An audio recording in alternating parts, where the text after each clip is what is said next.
Mais aimez-vous les uns les autres, et pourtant dans votre manifestation, il n'y a pas eu beaucoup d'amour, c'était surtout de la haine, même certains se sont fait taper dessus par vos copains. Alors je pense que là c'est vraiment résumer la chose à une caricature. D'abord il y a eu beaucoup d'amour, au contraire. Les messages de cette manifestation ne se sont pas résumés aux 2-3 minutes d'échauffourée qui ont fait la une de certains médias. Il y avait avant tout beaucoup de familles qui sont venues. Est-ce que vous regrettez ces violences? Ce que je regrette, c'est que des mouvements, des militants du mouvement Femen soient venus agresser les gens qui manifestaient pacifiquement. Il faut quand même mettre les choses. Comment? Il faut remettre les choses dans leur contexte. Ces militants du mouvement Femen sont venus avec des bonbonnes lacrymogènes à la main. Elles ont gazé des familles qui manifestaient pacifiquement. Elles ont vidé le contenu de leurs bombes lacrymogènes au visage de femmes et d'enfants. On a des plaintes de parents dont les enfants en poussette ont reçu le contenu de ce genre de spray lacrymogène au visage. Des enfants qui ont été conduits chez des médecins.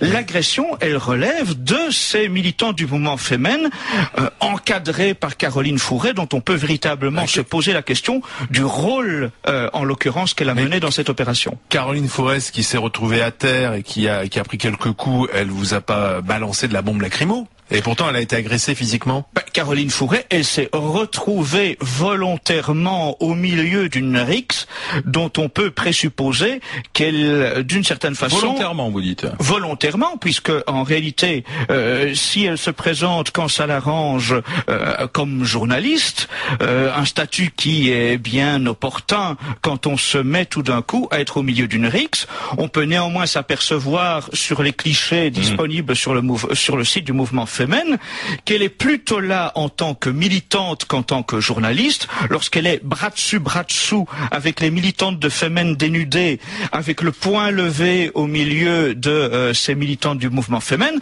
on n'a pas l'impression que c'est une attitude de journaliste qui vient faire un petit reportage. Donc en fait, quelques femmes, ça vous fait peur, hein? C'est étonnant, hein? Parce qu'elles n'étaient pas très nombreux. En tout cas, écoutez, ce qui fait peur à des parents, et je peux comprendre... Il n'y avait pas que des parents, hein. Quand on regarde les vidéos, il n'y avait pas que des parents, il y avait aussi des gens assez baraqués qui visiblement avaient envie de faire le coup de poing. Hein. Mais quand on parle d'un sujet, il faut pas uniquement voir la fin de l'instant, il faut voir le début, il faut voir ce qui a généré le problème. Ce qui a généré le problème, c'est que ces militants du mouvement Femen aient déversé le contenu de leur bombe lacrymo dans le visage d'enfants.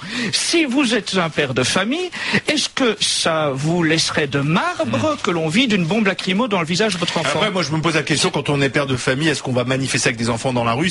On met aussi peut-être, quelle que soit la manifestation, nos enfants en danger, parce que est-ce que les enfants ont leur place dans une manifestation? Mais c'est un autre... Il y a des marches, c'était une marche familiale, c'était pas destiné avec des propos assez violents dans les slogans. Pas du tout, c'était destiné à être une marche des familles contre un projet de loi. Je ne vois pas pourquoi les familles ne pourraient plus marcher tranquillement pour défendre leurs objectifs de revendication. J'ai un mail qui est arrivé, c'est Anne-Marie qui dit: moi je suis adhérente de l'association, j'étais à la manif de dimanche, deux choses, il y avait beaucoup d'enfants qui ont été choqués par la présence de ces femmes en culotte qui n'avaient rien à faire là. Les slogans portaient surtout sur le fait que nous voulions protéger les enfants. Les homos, on s'en fout, s'ils veulent faire leur vie, qu'ils la fassent, mais il ne faut pas jeter des enfants en pâture à cette idéologie. Bon, elle vous donne raison. Mais bon, en même temps, elle était dans la manif. On continue la fiche de renseignement. Après les dates et lieux de naissance, votre situation de famille, s'il vous plaît. Je suis célibataire. Pas d'enfant? Pas d'enfant puisque je suis célibataire. C'est célibataire vivant en couple? Non, célibataire. Ce qui... Homo? Certainement pas. Homo refoulé? Ni homo refoulé, ni homo assumé, je suis un hétérosexuel qui attend de trouver son épouse dans un prochain jour. Aujourd'hui, vous ne savez pas ce que c'est d'élever un enfant. Mais vous en parlez beaucoup, mais vous savez pas ce que c'est. Ni le mariage d'ailleurs. Mais écoutez, je pense que ni l'un ni l'autre finalement. Vous êtes gonflé de faire la leçon aux autres. Je pense tout de même que il n'y a pas besoin d'être drogué pour savoir que la drogue est néfaste. On continue profession. Il est des quartiers où je peux comprendre l'exaspération de certains de nos compatriotes, pères ou mères de famille rentrant du travail le soir, apprenant que leur fils s'est fait arracher son pain au chocolat à la sortie du collège par des voyous qui lui expliquent qu'on mange pas pendant le ramadan. L'islam, c'est l'ennemi? L'islam, ce n'est pas l'ennemi, mais il y a de fait un problème avec un développement islamique non contrôlé. Copé à la tête de l'UMP, ça peut être une tête de pont justement pour ce rapprochement avec le Front National? Ça peut en tout cas être une occasion de rompre avec le politiquement correct et de libérer la parole de certains Français. Libérer la parole, c'est quoi? C'est s'en prendre aux musulmans? Non, c'est permettre aux Français de cesser l'autocensure. C'est permettre aux Français, en matière d'immigration, en matière de valeurs familiales, en matière d'insécurité, sur toute une série de domaines. Je pense qu'aujourd'hui... C'est l'étranger. Par rapport sur l'insécurité, c'est l'étranger, c'est le musulman qui est... Mais non, pas nécessairement.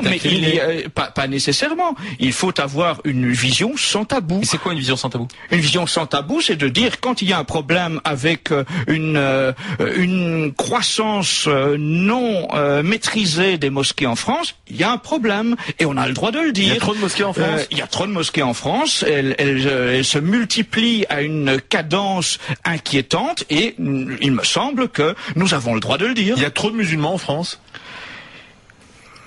Il y a très certainement à se poser des questions sur une expansion galopante de l'islam en France. Il y a des questions à se poser. Il y a une expansion. Simplement, de la religion, mais comment est-ce qu'on lutte contre? Parce que ces gens-là sont français. Mais est-ce que l'immigration doit éternellement être incontrôlée? Non, mais quand on parle pas d'immigration, mais un musulman est français. Vous n'êtes pas sans savoir qu'il y a quand même un lien entre immigration et religion et développement de l'islam en France. Il y a beaucoup de Français musulmans. Bien entendu. Qu'est-ce qu'on fait alors? Qu'est-ce qu'on fait vous dites qu'il y a trop de mosquées, mais si les Français musulmans veulent pouvoir prier comme des Français catholiques, où est le problème? Où est le problème? C'est de savoir quelle société nous voulons. Est-ce que nous voulons une France islamique demain? Donc la France doit rester chrétienne. Mais bien entendu.